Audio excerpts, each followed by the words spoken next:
Assalamualaikum warahmatullahi wabarakatuh. Terima kasih masih di channel YouTube kami, saluran yang menceritakan kisah-kisah maupun pengalaman hidup yang dapat menjadi refleksi bagi kita semua dalam mengurai segala hal, semata-mata untuk kebaikan dan memaparkan tujuan hidup kita yang sebenarnya di dunia ini. Baiklah sahabat setia, untuk kali ini kami akan membahas tentang ayat-ayat Allah yang tersirat dengan kisah mensyukuri pemberiannya. Syukur adalah kata yang mudah diucapkan, tetapi sangat sulit dilaksanakan. Kita mengucap syukur apabila mendapatkan sesuatu yang menyenangkan hati kita, seperti saat mendapatkan jabatan, rezeki, dan berbagai hal yang menyenangkan lainnya. Dengan kata lain, kita mengucap syukur hanya sebatas bila mendapatkan sesuatu yang menyenangkan hati kita.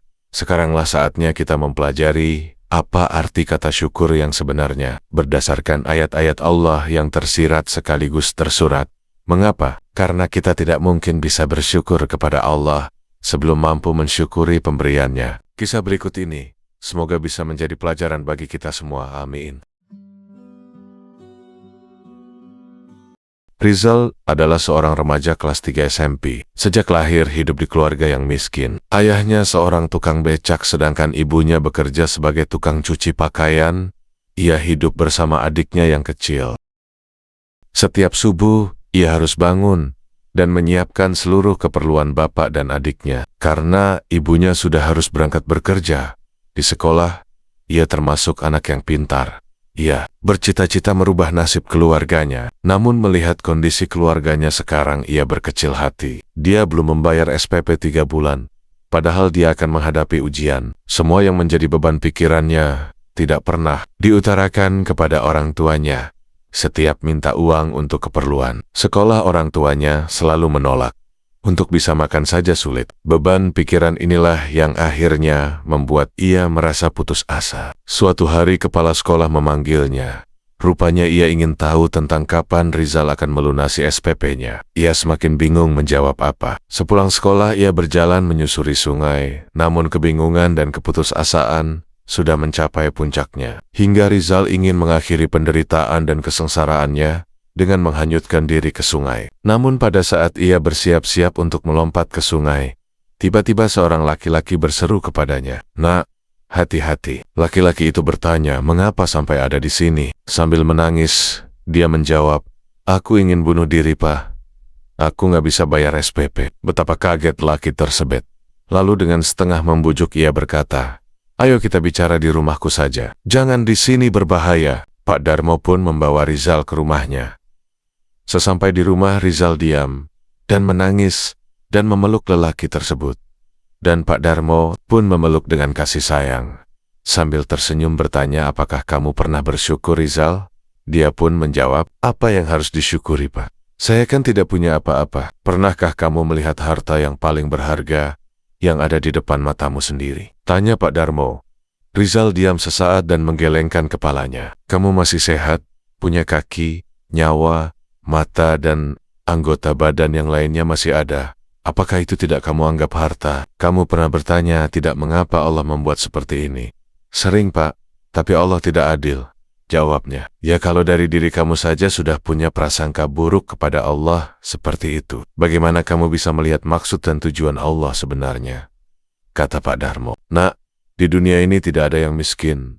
Semua orang itu kaya. Yang membuat mereka miskin sebenarnya hanyalah karena nafsu mereka saja.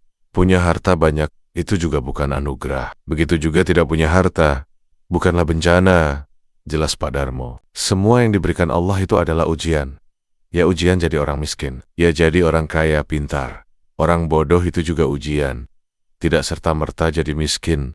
Kamu anggap bencana sementara orang kaya kamu anggap anugerah. Tidak semudah itu, Nak, membacanya. Kamu nggak tahu kan, ayat-ayat Allah tuh banyak, baik yang tersurat maupun yang tersirat.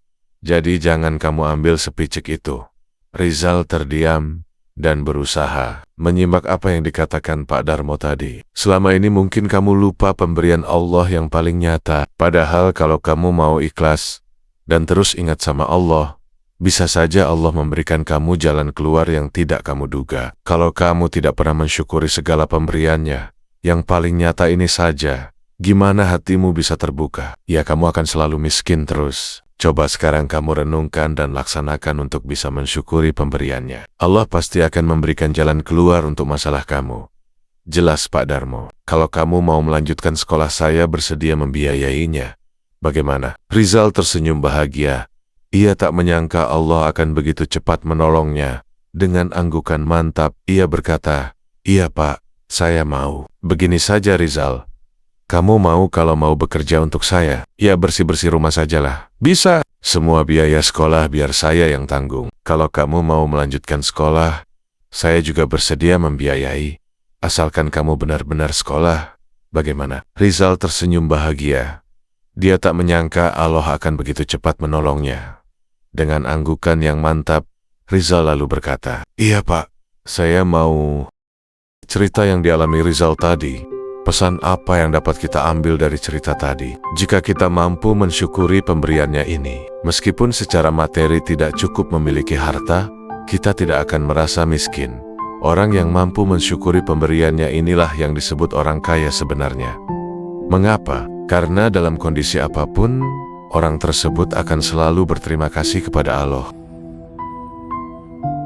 Kita memang sering lupa semua ini, karena Allah terlalu banyak memberikan kenikmatan kepada manusia, hingga manusia menyepelekannya. Di dalam surat Ar-Rahman berkali-kali Allah menyatakan, "Maka nikmat Tuhan kamu, yang mana yang kamu dustakan." Allah menciptakan semua yang ada di bumi ini untuk manusia, tetapi manusia selalu mengingkari nikmat yang diberikan Allah tersebut. Allah Maha Gaib dan Maha Nyata. Jika yang tampak nyata saja tidak mampu berterima kasih, apalagi yang tidak terlihat oleh mata kita. Rasa syukur kepada Allah merupakan pondasi agar kita bisa melaksanakan segala tindakan kita dengan niat hanya karena Allah semesta alam. Jika yang tampak nyata saja tidak mampu berterima kasih, apalagi yang tidak terlihat oleh mata kita. Rasa syukur kepada Allah merupakan pondasi agar kita bisa melaksanakan segala tindakan kita dengan niat hanya karena Allah semesta alam. Demikian dengan berbagi kisah dan pengalaman hidup ini, semoga kita dapat mengambil pelajaran dari kisah yang tadi. Dan Allah selalu membimbing dan memberkahi hidup kita semua. Saya akhiri dengan Assalamualaikum warahmatullahi wabarakatuh. Mohon share, komen, dan subscribe-nya agar kamu dapat lagi cerita selanjutnya di channel kami.